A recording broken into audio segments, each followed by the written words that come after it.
નમસ્કાર, જય શ્રી રામ, ભારત માતા કી જય.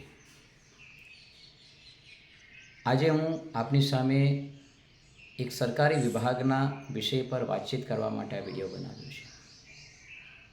આ સરકારનો એ વિભાગ એટલે પોલીસ વિભાગ.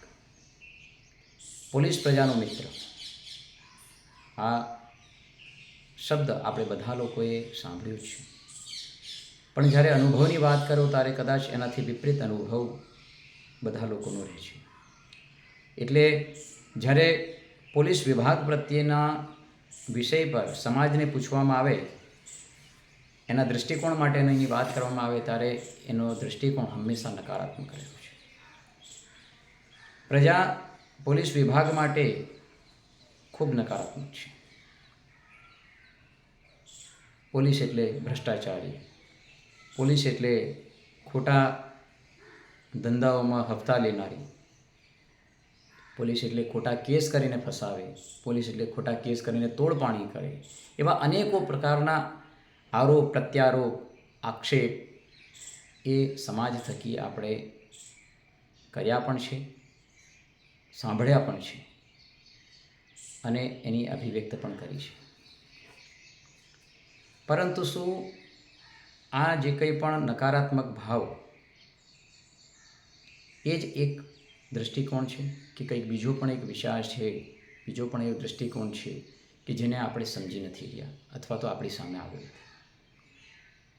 કેટલાક એવા જ પ્રકારના વિષયો પર આપનું ધ્યાન આકર્ષિત કરવા માટે, એની પર ચિંતન ઊભું થાય એના માટે થઈને હું તમારી સામે મૂકવાનો પ્રયત્ન કરું છું. સરકારના ઘણા વિભાગો છે, એ વિભાગોમાં કામ કરનારા સરકારી કર્મચારીઓ છે અને એમના જ અંતર્ગત પોલીસ વિભાગ પણ છે. આ પોલીસ વિભાગ અને અન્ય વિભાગ, આની જ્યારે તુલના કરીશું તો ધ્યાનમાં આવશે કે જે પોલીસ વિભાગ છોડીને અન્ય વિભાગના કર્મચારીઓને એના ઓફિસો છે એ ચોક્કસ સમય મર્યાદાની અંદર કાર્યરત હોય છે. ખોલવાનો અને બંધ કરવાનો સમય, કર્મચારીનું કામ કરવું અને ન કરવાનો સમય એ નિશ્ચિત છે. સવારે 9 થી 5 એનો કાર્યરત સમય છે અને એ સમય દરમિયાન જ કર્મચારી ત્યાં આગળના કામના ટેબલ પર મળતા હોય છે. પણ આ જ વસ્તુ જ્યારે પોલીસ વિભાગમાં આપણે વિચાર કરીએ ત્યારે સમય મર્યાદા ત્યાં કોઈ નિશ્ચિત નથી. તમે એક પણ એવું પોલીસ સ્ટેશન કે એક પણ એવી જગ્યા નહીં જોઈએ જ્યાં આગળ બહાર બોર્ડ માર્યું હોય કે આ પોલીસ સ્ટેશન સવારે 9 થી 5 સુધી કાર્યરત હશે કે કોઈ અધિકારી કે કોઈ કર્મચારી મળશે. રાત્રે 12 વાગે જાઓ તો પણ એ કર્મચારી કોઈક ને કોઈક ત્યાં આગળ તમને જોવા મળશે ને આપની સમસ્યાનું સમાધાન કરવા માટે પોતાની ભૂમિકામાં હશે. એટલે 24 અવર્સ 24 કલાક કાર્યરત કરનારું કોઈ વિભાગ હોય તો એ પોલીસ વિભાગ છે.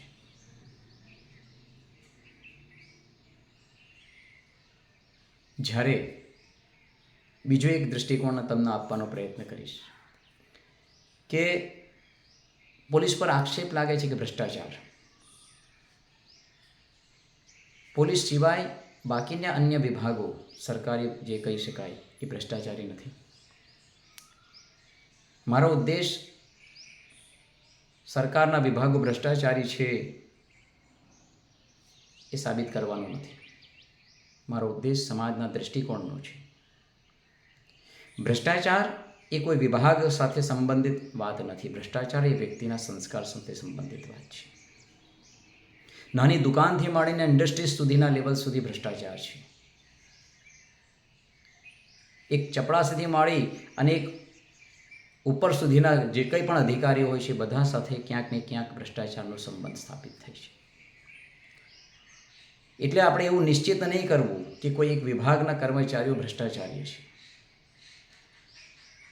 મેં કહ્યું એ પ્રકારે કે ભ્રષ્ટાચાર એ કોઈ વિભાગ સાથે સંબંધિત નથી, કોઈ સરકારની કોઈ વ્યાખ્યામાં આવનારો વિભાગ નથી, એ વ્યવસ્થા નથી. ભ્રષ્ટાચાર એ વ્યક્તિની અભિવ્યક્તિ છે, એના સંસ્કાર છે. ટેબલ નીચેથી આપનાર અને ટેબલ નીચેથી લેનાર આ બે ભ્રષ્ટાચારી છે. લાંબી લાઈનમાં ઊભા રહેવાની તૈયારી નથી એટલે પાછલા બારણેથી આવી અને ક્યાંક પોતાનું કામ કઢાવી લેવું, આ બી ભ્રષ્ટાચાર છે. એટલે એ વ્યક્તિની આદત છે, વિભાગની નહીં. વ્યક્તિના સંસ્કાર છે. એટલે માત્ર એક વિભાગને જ આરોપિત કરવું, એને નકારાત્મક સ્થિતિઓ તરફ વધારે એનું ધ્યાન આકર્ષિત કરવું એ યોગ્ય નથી.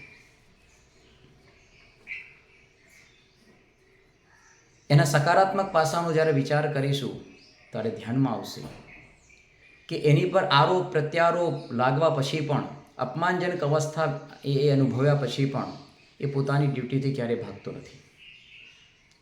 એવું કહેતો નથી કે હું તમારા બંદોબસ્ત માટે હું હવે કાયમ માટે હું રહીશ નહીં.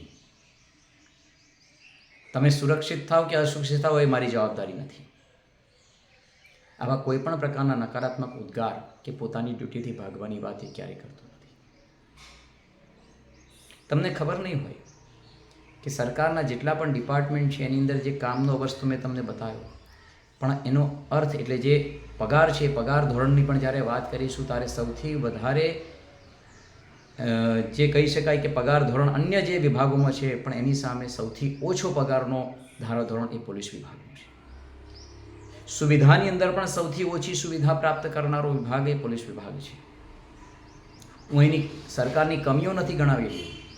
હું એક તુલનાત્મક અધ્યયન અને સમાજના દૃષ્ટિકોણને ક્યાંક એ દિશા આપવાનો પ્રયત્ન કરું છું કે જેનાથી એની નકારાત્મકતા એ સકારાત્મક દૃષ્ટિકોણ તરફ જઈ શકે. જ્યારે અર્થની વાત આવે, પૈસાની વાત આવે એટલે આપણા મનમાં તરત જ એક પ્રશ્ન બને કે એમનો પગાર ઓછો છે એમાં ક્યાં વાંધો છે, અથવા તો શું થાય છે, એ અન્ય જગ્યાએથી તોડપાણી કરીને તો પોતાનું સેટિંગ કરેલી જ છે ને.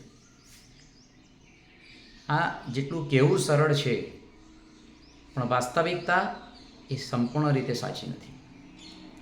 હું આનાથી અસહમત નથી, પણ જે પ્રકારે ભ્રષ્ટાચાર સંપૂર્ણ ડિપાર્ટમેન્ટનો ઓળખ ના હોઈ શકે એ પ્રકારે કેટલાક આચરણો એ આખા ડિપાર્ટમેન્ટની ઓળખ નથી. કેટલાક અંશે કોઈક વ્યક્તિ આવા પ્રકારનું આચરણ કરીને પોતાની સ્થિતિઓ બતાવશો એ ડિપાર્ટમેન્ટ સાથે એનો સીધો સંબંધ નથી, એનો આદેશ નથી. અને રહી વાત કે આ પ્રકારના આચરણ પાછળ શું કોઈ એક વ્યક્તિ જવાબદાર છે? જ્યારે આપણી સાથે પણ નકારાત્મક ભાવ એકથી વધારે વાર થાય ત્યારે આપણી અભિવ્યક્તિ પણ પ્રતિક્રિયામાં નકારાત્મક વધી જાય છે. આપણી જવાબદારીથી આપણે પછી ભાગીએ છીએ. આપણી જે કંઈ બી કહેવાય ને કે જે રિસ્પોન્સિબિલિટી છે એ આપણે સાચી રીતે નિભાવતા નથી, કારણ કે આપણે બધા મનુષ્ય છીએ.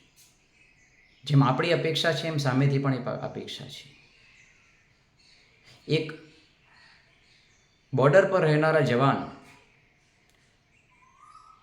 પોતાનું જે કર્મ નિષ્ઠાથી બલિદાન ત્યાં જે આપી રહ્યા છે, એ કરી રહ્યા છે, એના પ્રત્યે આપણો ભાવ ખૂબ સકારાત્મક છે.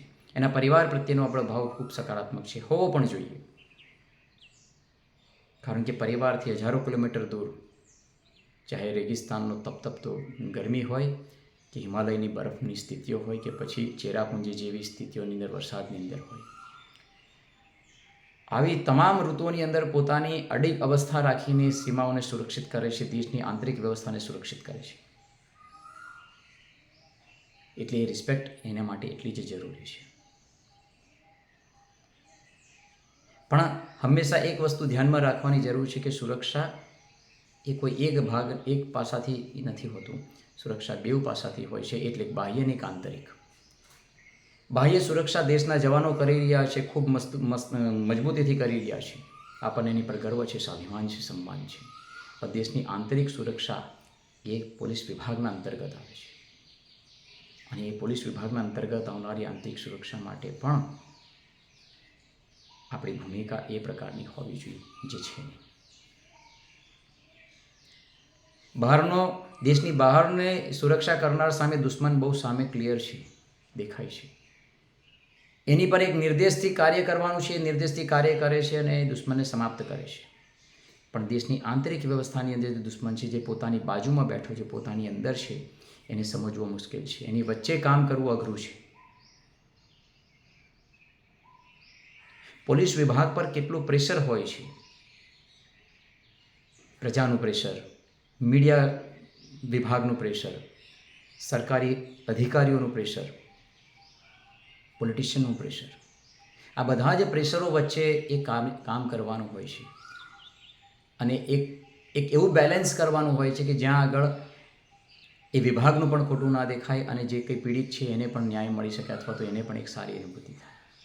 પણ કેટલીક અંશે એવી પણ પરિસ્થિતિ આવે છે જે કદાચ આપને ખબર નહીં હોય કે એક ઉપલા અધિકારીથી માંડીને એક સામાન્ય કર્મચારી સુધી એની એ ખબર છે કે આ કોઈ ઘટના ઘટી છે, આ ઘટનાની અંદર આ પાસું એ ખોટું છે, તેમ છતાં પણ કેટલાક એવા ખોટા દબાવોને કારણે એવા ખોટા કાર્યની અંદર એમણે હૃદય પર પથ્થર મૂકીને કામ કરવું પડે છે. એ આંતરિક ખૂબ પીડા વ્યક્ત એને એ થતી હોય છે, પણ એ પીડાની અનુભૂતિ કરનાર એની આસપાસ કોઈ નથી હોતું. એટલે જેટલું સામાન્ય રીતે આપણે આ વિભાગને પ્રશ્નચિહ્નમાં મૂકીએ છીએ એટલી સામાન્ય સ્થિતિઓ નથી. મારો આ ઉદ્દેશ કોઈક વિભાગની ખુશામતગીરી કરવાનો વિષય નથી, કારણ કે મારી એવી કોઈ પણ અપેક્ષા નથી. મારું એવું કોઈ ખોટું કાર્ય કે જેના થકી મારે ક્યાંક ને ક્યાંક મારે એની સુરક્ષાની જરૂરિયાત પડતી હોય. મારો ઉદ્દેશ આ મહત્ત્વના વિભાગની સકારાત્મક ઉર્જા વધારવાનો છે. આ મહત્ત્વના વિભાગની અંદર કામ કરનારા કર્મચારીનું સ્વાભિમાન અને સન્માન વધે એ દિશાનું છે. અને એ સ્વાભિમાન, સન્માન અને એની જે કંઈ પણ સ્થિતિ એ સીધી સમાજ સાથે સંબંધિત છે. અને સમાજે જ્યારે એની પ્રત્યેનો નકારાત્મક ભાવ રાખશે તો એની સીધી અસર, એની પ્રતિક્રિયા સમાજને એને મળવાની છે.